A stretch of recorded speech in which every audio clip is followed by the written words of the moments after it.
Турските убиствени беспилотни летала Байрактар може да ги нарушат односите помеѓу Скопје и Атина. Грчките медиуми објавуваат дека Македонија за свој потреби планирала да набави неколку од овие борбени беспилотни летала од Република Турција, со што таа би се приклучила кон така наречениот турски воен клуб.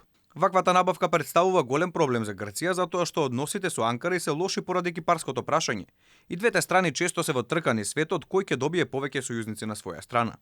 За набавката медиумите се повикуваат на неодамнешното интервју на председателот Пендаровски за турската медиумска агенција Анадолу, каде најави поголема воена соработка со Турција во периодот кој следи, велејќи дека нелегалната руска инвазија на Украина само ја прави целата работа поитна.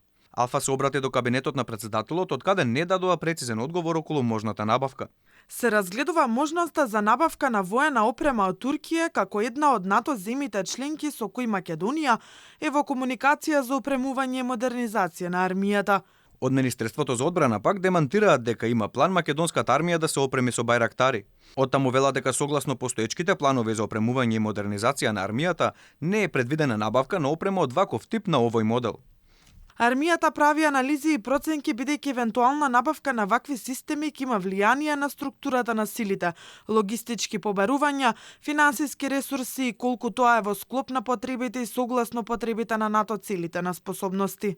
Оттаму додаваат дека доколку се одлучи за таков проект, истовремено ќе мора да се направи и процена колку тој ќе има влијание врз проектираните модернизацијски проекти кои се веќе отпочнати.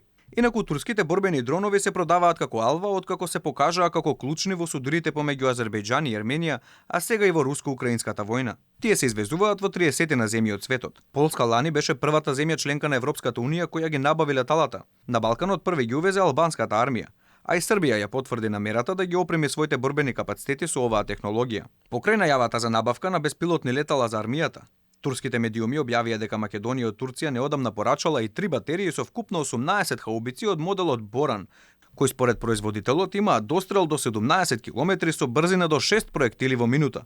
Како НАТО членка Македонија има обврска за одбраната да одвојува по 2% од бруто домашниот производ. И покрај најавите, Македонија се уште не го има достигнато ова барање на алијансата.